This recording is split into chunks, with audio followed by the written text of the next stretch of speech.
Hello students. तो सबसे पहले मैं आपको बता दूं इस वीडियो में हम क्या क्या करने वाले हैं। देखिए, आपकी बिहाइव बुक की जो पोएम है, second poem fire and ice, हम इस पोएम की एक क्विक और डिटेल्ड समरी देखेंगे। इसके सारे पोएटिक डिवाइसेस को डिस्कस करेंगे, साथ ही साथ में राइम स्कीम और एनसीईआरटी के सारे क्वेश्चन आंसर्स। समझ आ गया? चलो शुरू करते हैं। सबसे पहली चीज, Fire and Ice is a strong symbolic poem where fire is used as the emotion of desire and ice that of hatred. Fire and Ice poem एक symbolic poem है। Symbolic poem का मतलब जब इस poem के कुछ words किसी और चीज को symbolize कर रहे हैं, represent कर रहे हैं। देखिए, poem का नाम है Fire and Ice। Fire का अगर हम literal meaning देखें तो मतलब आग, और अगर हम ice का literal meaning देखें तो बर्फ। बट यहाँ पर हमें उसका लिटरल मीनिंग नहीं देखना है। फायर कुछ सिंबलाइज कर रहा है। फायर ह्यूमन इमोशन डिजायर को सिंबलाइज कर रहा है, और आइस एक ह्यूमन इमोशन हेट्रेड को। डिजायर मतलब कुछ भी पाने की इच्छा, चाहत, दैट इज डिजायर। और हेट्रेड तो आप सभी जानते ही होंगे। ये चीज हमें क्लियर हो गई? Good. He has used the idea of two groups who have their own possible explanation for the end of the world. इस पोएम में you will come to know about two groups. लोगों के दो group हैं इस poem में, और दोनों ग्रुप्स के पास अपना अलग अलग एक्सप्लेनेशन है कि ये दुनिया कैसे खत्म होगी। समझ आ गया? Okay. One group believes that the fire alone can destroy each and every possibility of life on earth. तो उन दोनों में से एक ग्रुप ये मानता है कि इस दुनिया को खत्म होने के लिए फायर की जरूरत है। मतलब fire can and this world. Fire का मतलब यहाँ पर इंक्रीजिंग टेम्परेचर है। ठीक है? वो लोग मानते हैं कि एक दिन ऐसा आएगा जब अर्थ का टेम्परेचर इतना ज्यादा इंक्रीज हो जाएगा कि हर जगह आग लग जाएगी, and this will cause the end of the world. ठीक है? Okay. Whereas the other group believes that ice would be the reason of the world's end. बल्कि दूसरा ग्रुप ये सोचता है कि इस दुनिया के खत्म होने का कारण आइस होगा, क्योंकि उन लोगों का ऐसा मानना है कि जितनी भी सेलेस्टियल बॉडीज होती हैं, स्टार्स, प्लैनेट्स वगैरह, इन सब की अपनी एक लाइफ होती है, और उस लाइफ को जी लेने के बाद वो धीरे धीरे ठंडे होने लग जाते हैं। ठीक है? इसलिए सेकेंड ग्रुप के लोग ये मानते हैं कि इस दुनिया का एंड आइस की वजह से होगा। देखिए, ये साइंटिफिक बिलीव्स हैं कि अगर ये दुनिया खत्म होगी तो इन दो कारणों की वजह से ही खत्म होगी। ओके, चलिए। Both the components are compared with self destructing human emotions, desire and hatred. और ये जो दो पॉसिबिलिटीज हैं अर्थ के खत्म होने की, इसको पोएट ने बहुत ब्यूटीफुली दो ह्यूमन इमोशंस के साथ कंपेयर किया है, डिजायर और हेट्रेड। फायर का मतलब डिजायर और हेट्रेड मतलब आइस। समझ आ गया? Okay. Poet thinks that fire, human desires, is capable of verging destruction. जैसे साइंटिस्ट के एक ग्रुप का ये मानना है कि ये दुनिया फायर की वजह से खत्म होगी, तो पोएट भी उस बात से अग्री कर रहे हैं कि हाँ, ये दुनिया फायर की वजह से खत्म होगी। लेकिन साइंटिस्ट के लिए फायर का लिटरल मीनिंग फायर ही है, आग ही है। मतलब इंक्रीजिंग टेम्परेचर की वजह से ये दुनिया खत्म होगी, ऐसा साइंटिस्ट का मानना है। और पोएट के लिए फायर का मतलब है human desire. Poet is thinking कि ये दुनिया ह्यूमन डिजायर की वजह से खत्म हो जाएगी। मतलब इंसान की दूसरे इंसान के ऊपर राज करने की जो इच्छा है ना, ह्यूमन के पास ऐसे डिजायर्स होते हैं। आपने एडोल्फ हिटलर का नाम जरूर सुना होगा। उनकी क्या इच्छा थी? पूरी दुनिया पर राज करें। और उनके इसी इच्छा की वजह से, एक इंसान की इच्छा की वजह से इतना ज्यादा डिस्ट्रक्शन हम लोग को झेलना पड़ा। और सोचिए, अगर हर एक इंसान की यही डिजायर हो जाए तो कितना बड़ा डिस्ट्रक्शन आ जाएगा। समझ रहे हैं? That's why poet is saying कि ह्यूमन डिजायर की वजह से ही ये दुनिया खत्म होगी। ह्यूमन डिजायर में इतना पोटेंशियल है कि वो सब कुछ बर्बाद कर सकता है। समझ आ गया हमें? चलिए। But then he thinks ice, hatred, is capable of destroying everything slowly and steadily. फिर उसके बाद फिर पोएट सोचते हैं कि हेट्रेड की वजह से भी ये दुनिया खत्म हो सकती है। मतलब एक इंसान का दूसरे इंसान के प्रति जो हेट्रेड है उसकी वजह से भी कॉन्फ्लिक्ट्स आ सकते हैं और उन दोनों के बीच में लड़ाइयां हो सकती हैं। उसके बाद फिर उन दोनों का रिश्ता खत्म हो जाता है ना। वैसे ही मान लीजिए दो कंट्रीज आपस में एक दूसरे को नफरत करती हैं, उसने उसके ऊपर एटॉमिक बॉम्ब गिरा दिया, उसने उसके ऊपर एटॉमिक बॉम्ब गिरा दिया, हो गई डिस्ट्रक्शन। तो hatred is also a good option जिसकी वजह से दुनिया खत्म हो सकती है। पोएट का ऐसा मानना है। समझ आ गया हमें ये भी? Okay. Therefore, if the world was to end twice, ice would be as good as fire. So poet is saying कि अगर इस दुनिया को दो बार खत्म होना होगा तो फायर और आइस दोनों ही बहुत अच्छे ऑप्शंस हैं इस दुनिया को खत्म होने के लिए। देखिए पोएट का यहाँ पर फायर और आइस से मतलब है ह्यूमन डिजायर और हेट्रेड, दो ह्यूमन इमोशंस। लेकिन साइंटिस्ट के लिए फायर और आइस का लिटरल मीनिंग ही है, मतलब इंक्रीजिंग टेम्परेचर या फिर डिक्रीजिंग टेम्परेचर। हमें ये चीज क्लियर है? Okay. The poem very artistically underpins the philosophy that we let our emotions rule us, and if we don't control them, they will surely take us towards destruction. तो इस poem से हमें एक बहुत अच्छा मैसेज मिलता है कि हमारे जो ह्यूमन इमोशंस हैं they are capable of destroying us. ठीक है, अगर हम उन्हें कंट्रोल नहीं करते हैं तो वो हमें बर्बाद कर देंगे। जैसे कि इस दुनिया को दो ह्यूमन इमोशंस डिजायर और हेट्रेड बर्बाद कर सकता है। आप भी मानते होंगे इस चीज को, है ना? सो वैसे ही हमें अपने इमोशंस पर कंट्रोल रखना है ताकि वो हमें रूल ओवर ना कर पाए और हमसे कुछ गलत ना हो। ओके। सो अब हम पोएम की लाइंस को पढ़ेंगे। ठीक है, उसके बाद हम राइम स्कीम और पोएटिक डिवाइसेस को भी डिस्कस करेंगे। ओके, सो पोएम की लाइंस कुछ इस तरह से हैं। सम say the world will end in fire, some say in ice. From what I have tasted of desire, I hold with those who favor fire. सबसे पहले राइम स्कीम देखो, फायर, आइस, डिजायर, फायर। आपको पता है rhyme scheme देखने के लिए हमें पोएम के लाइंस का लास्ट वर्ड देखना पड़ता है। फर्स्ट लाइन का लास्ट वर्ड है फायर, सेकेंड लाइन का आइस, थर्ड इज डिजायर, फिर से फायर। तो जो वर्ड्स सेम साउंड करते हैं, मतलब जैसे फायर, डिजायर, ये राइमिंग है, सेम सेम साउंड कर रहे हैं, तो इन दोनों का राइम स्कीम सेम होगा। तो फायर का राइम स्कीम ए, आइस का राइम स्कीम क्या होगा? ए होगा क्या? नहीं, बी होगा, क्योंकि ice and fire they are not rhyming. मैंने आपको कहा कि जो दो वर्ड्स सेम साउंड करेंगे या फिर राइम करेंगे उन दोनों का राइम स्कीम सेम होगा। तो फायर इज ए तो आइस बी हो जाएगा, कुछ और उसका राइम स्कीम बी है। ठीक है, नाउ कमिंग नीचे, डिजायर और फायर। देखो फायर ए था, डिजायर भी ए होगा because both the words are rhyming, और फायर तो फायर है ही, उसका तो ए ही रहेगा। सो राइम स्कीम कुछ इस तरह से है, ए बी ए ए। क्लियर है? चलो आगे देखते हैं। But if it had to perish twice, I think I know enough of hate to say that for destruction ice is also great and would suffice. अब देखो, but if it had to perish twice, इसका last word है twice, और twice और ice both are rhyming. twice का rhyme scheme B था, twice का rhyme scheme भी बी हो जाएगा। समझ आ गया? ओके, अब नीचे आते हैं। I think I know enough of hate. अब देखो ये हेट वर्ड ऊपर किसी भी लाइन के लास्ट वर्ड से राइम कर रहा है क्या? नहीं कर रहा, ना फायर से, ना आइस से, ना डिजायर से। तो हेट का एक अलग राइम स्कीम हो गया सी। ठीक है, ट्वाइस का बी है क्योंकि वो आइस से राइम कर रहा है, हेट किसी से राइम नहीं कर रहा है इसलिए it is C. Now to say that for destruction ice, अब ट्वाइस और आइस, फिर से आइस बी हो गया, is also great. Hate and great, hate was C तो great is also C.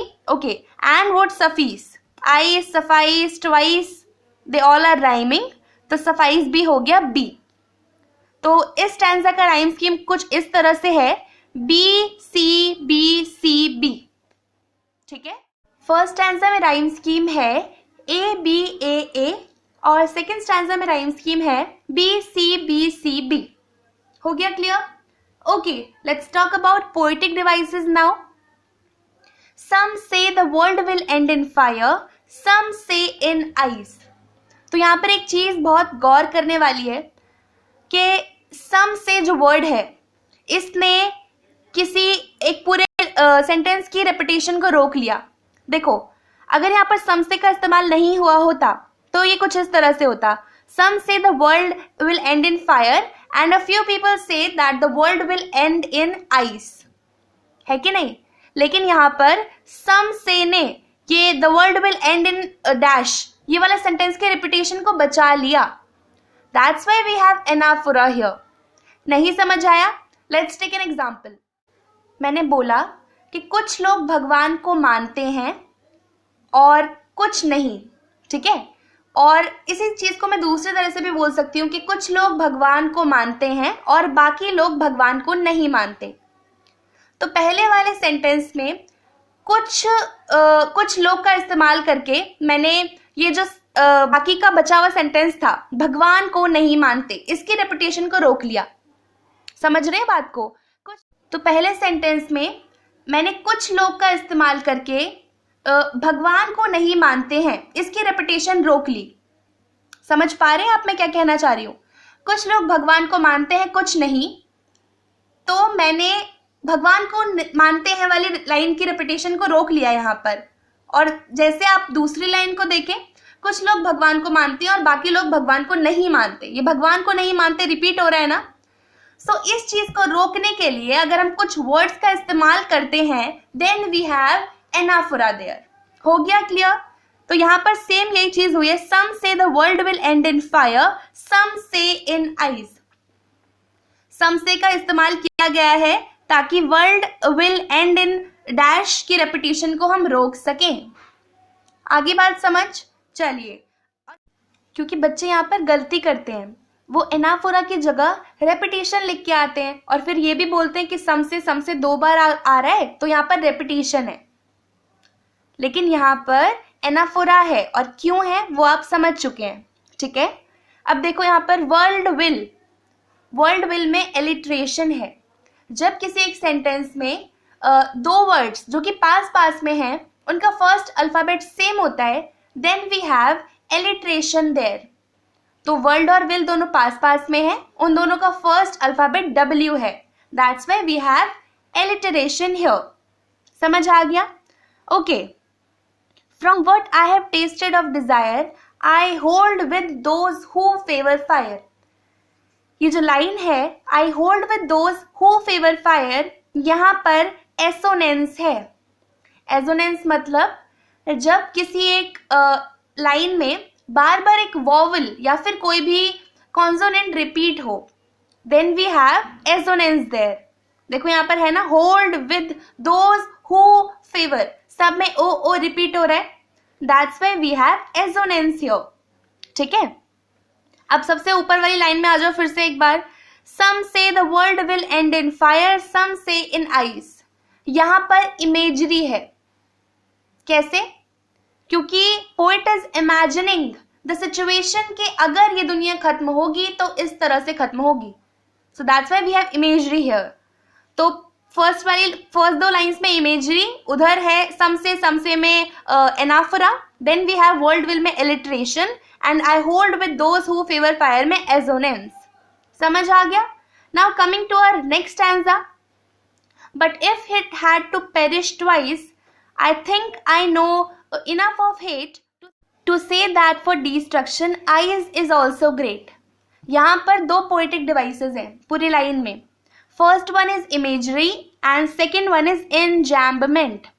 Imagery का मतलब आप जानते ही हैं, when poet is imagining a situation और आप भी उसको imagine करने के काबिल हैं, ठीक है। So poet is imagining अगर इस दुनिया को खत्म होना होगा तो eyes is also a good option. दूसरा एंजैम्पमेंट कैसे? जब एक लाइन पूरी फिनिश ना होकर के, मतलब लाइन के एंड में ना कोई पंक्चुएशन मार्क है ना कुछ, और वो सीधा नीचे वाली लाइन के साथ कॉन्टिन्यूएशन में है, then we have enjambment there. देखो, to say that for destruction ice is also great. यहाँ पर दोनों लाइन्स के बीच में कोई भी पंक्चुएशन मार्क नहीं है, टू से वाली लाइन ही नीचे कंटिन्यू हो रही है, that's why we have enjambment here. ठीक है, समझ आ गया। और सबसे बड़ी बात यहाँ पर है पर्सोनिफिकेशन। फायर और ice, they are two human emotions. Poet ने इनको पर्सोनिफाई किया है ये कहते हुए कि they have ability to destroy this world. ठीक है, so that's why we have personification here too. तो ये थे कुछ पोइटिक डिवाइसेस जो इस पोएम में थे। देखो राइम स्कीम क्या थी, A B A B C B. ठीक है, और poetic devices assonance, hold in favour of those who favour fire. इसमें बार बार ओ रिपीट हो रहा था, that's why we had assonance. Alliteration था हमारे पास, फेवर फायर में, वर्ल्ड विल में एलिट्रेशन था।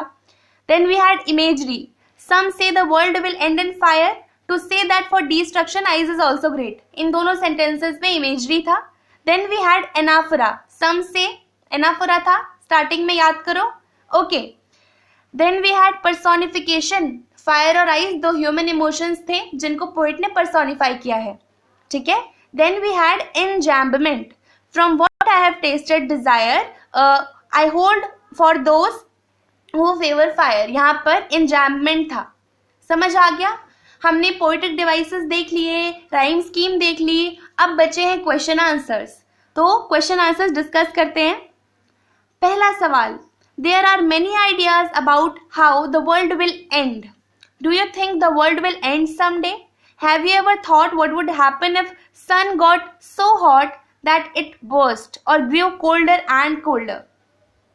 So, बहुत सारे आइडियाज आते होंगे आपके दिमाग में। अगर मैं आपसे पूछूं कि ये दुनिया कैसे खत्म होगी, तो हर बंदे के पास अपना एक आइडिया है। क्वेश्चन हमसे पूछ रहे हैं कि क्या आपको ऐसा लगता है एक दिन ऐसा आएगा जब ये दुनिया खत्म हो जाएगी, जब सन बहुत बहुत ज्यादा गर्म हो जाएगा और वो फट जाएगा, या फिर हमारी अर्थ या फिर सन धीरे धीरे ठंडा होने लगेगा जिसकी वजह से हमारी अर्थ का टेम्परेचर भी गिरने लगेगा और ये दुनिया खत्म हो जाएगी? What do you think? आपको अपने ओपिनियन रखना है इस आंसर में। ओके, सो हमने लिखा है unfortunately the world is going to end one day and there is nothing we can do about it. अफसोस की बात है कि ये दुनिया एक दिन खत्म हो जाएगी, लेकिन हम कुछ नहीं कर सकते इस सिचुएशन में। We are helpless. ठीक है, there are many ideas as to how it will end but one can't say surely. तो यहाँ पर बहुत सारे आइडियाज हैं हम लोगों के दिमाग में कि दुनिया कैसे खत्म होगी, लेकिन हम क्लियरली नहीं बोल सकते। We are not sure about that. सबसे पहला आइडिया तो यही है कि फायर, मतलब सन का टेम्परेचर इतना ज्यादा इंक्रीज हो जाएगा जिसकी वजह से हमारी अर्थ का टेम्परेचर भी इंक्रीज हो जाएगा and both the things will burst out और सब कुछ खत्म हो जाएगा। दूसरा थॉट ये है कि सन एक स्टार है और स्टार्स की प्रॉपर्टी होती है कि वो धीरे धीरे मरने लगते हैं, ठंडे होने लगते हैं। सन की वजह से हमारी अर्थ का टेम्परेचर भी धीरे धीरे नीचे चले जाएगा, एवरीथिंग विल कूल डाउन और सब कुछ खत्म हो जाएगा। तीसरी चीज ये है कि न्यूक्लियर फ्यूजन की वजह से, मतलब कुछ एक्सप्लोजन की वजह से या एक कंट्रीज की दूसरी कंट्रीज से लड़ाई की वजह से ये दुनिया खत्म हो सकती है। तो बहुत सारे आइडियाज हैं हमारे दिमाग में, हमें वही सब लिखना है यहाँ पर। The reason that life exist only on earth is that circumstances and temperature is appropriate to make it possible. तो आप सब जानते हैं कि इस पूरे सोलर सिस्टम में अभी तक फिलहाल अर्थ के अलावा और कोई ऐसा प्लैनेट नहीं खोजा गया है जिसपे कि ह्यूमंस रहते हों, क्योंकि अर्थ का ही एक ऐसा टेम्परेचर है, मॉडरेट टेम्परेचर जिसे हम कहते हैं, which is suitable for living of organisms. ठीक है, तो अर्थ के एटमॉस्फेयर और टेम्परेचर्स की वजह से ही इस पर लिविंग ऑर्गेनिज्म सर्वाइव कर पाते हैं। If the sun gets so hot one day that it is the verge of bursting, it would lead to rapid destruction and there would be fire everywhere. तो sun का temperature अगर बहुत ज्यादा increase हो गया, उसकी वजह से अर्थ का भी टेम्परेचर इंक्रीज हो जाएगा और हर जगह आग लग जाएगी and this world will and. समझ आ गया? Conversely, if it grows colder and colder, there will be ice everywhere on earth and life in any form would not be able to sustain at such low temperatures. दूसरी condition ये कि अगर सन धीरे धीरे ठंडा हो गया, उसकी वजह से फिर अर्थ भी धीरे धीरे ठंडी हो जाएगी और टेम्परेचर इतना कम हो जाएगा कि उसमें कोई भी ऑर्गेनिज्म सर्वाइव नहीं कर पाएगा। तो ये थे हमारे ओपिनियन, हमने दे दिए इस आंसर में। Now let's discuss the second question. For Frost, Frost मतलब रॉबर्ट फ्रॉस्ट जो इस पोएम के राइटर हैं, ठीक है। For Frost what do fire and ice stand for? तो रॉबर्ट फ्रॉस्ट के अकॉर्डिंग फायर और आइस किस चीज को सिंबलाइज कर रहे हैं? फायर सिंबलाइज कर रहा है ह्यूमन इमोशन डिजायर को, और आइस भी एक ह्यूमन इमोशन हेट्रेड को सिंबलाइज कर रहे हैं, ठीक है। So here are some ideas, यहाँ पर आपको कुछ इमोशंस दे रखे हैं आपको हिंट देने के लिए कि फायर और आइस किस चीज को सिंबलाइज कर रहा है। They are greed, avarice, cruelty, lust, conflict, fury, intolerance, rigidity, insensitivity, coldness, indifference और hatred।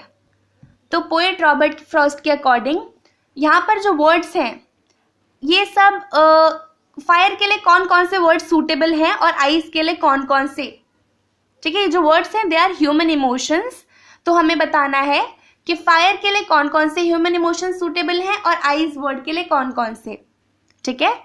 तो पोएट के अकॉर्डिंग पोएम में फायर का मतलब क्या था? डिजायर, और आइस का मतलब क्या था? हेट्रेड। तो देखो हेट्रेड को आप किन किन चीजों से रिलेट कर पाओगे? इनसेंसिटिविटी, जब आपको किसी से बहुत ज्यादा नफरत होती है तो यू लॉस्ट योर सेंसेस, आप उस बंदे को मतलब उसके थॉट्स उसकी फीलिंग्स को फील करना भूल जाते हैं, that's why insensitivity. Then we have coldness, कहते हैं ना कि इसका दिल कितना ठंडा पड़ गया है। व्हाट इज ठंडा?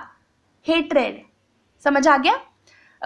सो हेट्रेड के लिए जो वर्ड्स हैं they are insensitivity, coldness, intolerance, indifference, rigidity and hatred. जबकि फायर मतलब डिजायर के लिए जो वर्ड्स हैं they are greed, conflict, fury, cruelty, lust and average. So that's what we have written here.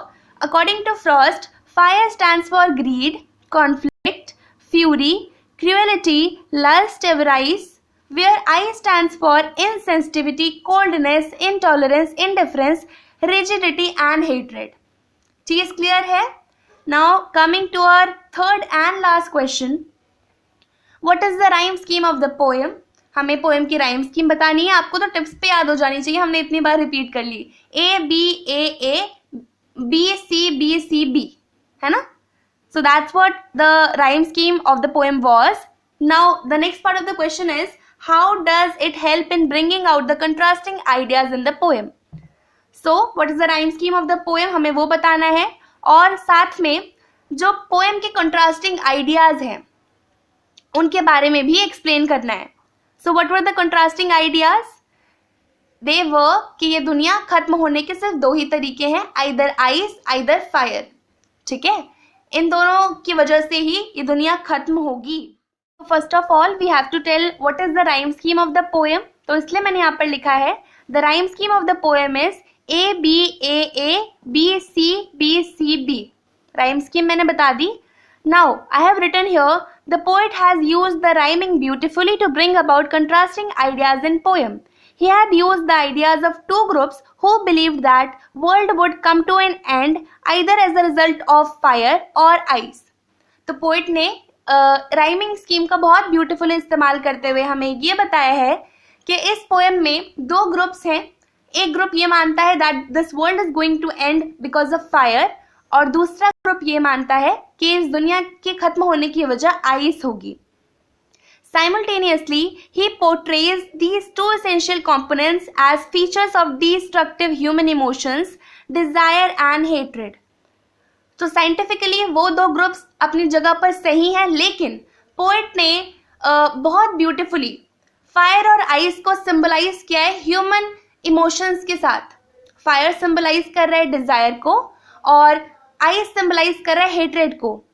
So poet had said here कि हाँ fire और ice की वजह से ये दुनिया खत्म होगी, लेकिन पोएट का फायर और आइस कहने का मतलब है ह्यूमन इमोशन हेट्रेड और डिजायर की वजह से ही ये दुनिया खत्म होगी, ठीक है। हेट्रेड और डिजायर ह्यूमन इमोशन में इतना ज्यादा पोटेंशियल है कि वो इस दुनिया को नष्ट कर सकता है, ठीक है। सो पोएट ने यहाँ पर दो डिस्ट्रक्टिव ह्यूमन इमोशंस हेट्रेड और डिजायर के बारे में बताया है। Just like fiery desires and icy hatred can cause damage to an individual in an irreparable manner, fire and ice can lead the world to an end. जैसे human emotion, Dzire और hatred ये किसी इंसान को बर्बाद कर सकते हैं, सिमिलरली फायर और आइस इस दुनिया को भी नष्ट करने के लिए काफी हैं. ठीक है, this was our last question. हमने इस पोएम की डिटेल समरी देखी, सारे पोइटिक डिवाइसेस को डिस्कस कर लिया, राइम स्कीम देख लिया और एनसीईआरटी क्वेश्चन आंसर्स को भी देख लिया. फिलहाल इस वीडियो के लिए इतना ही. अगर आपको चीजें समझ आई हो तो वीडियो को एक लाइक जरूर कर दें, और अगर आपको कोई डाउट है तो उसे कमेंट सेक्शन में बेझिझक पूछें. ठीक है, आपसे मिलते हैं आगे आने वाले वीडियोस में. तब तक के लिए bye bye, take care, have a great day.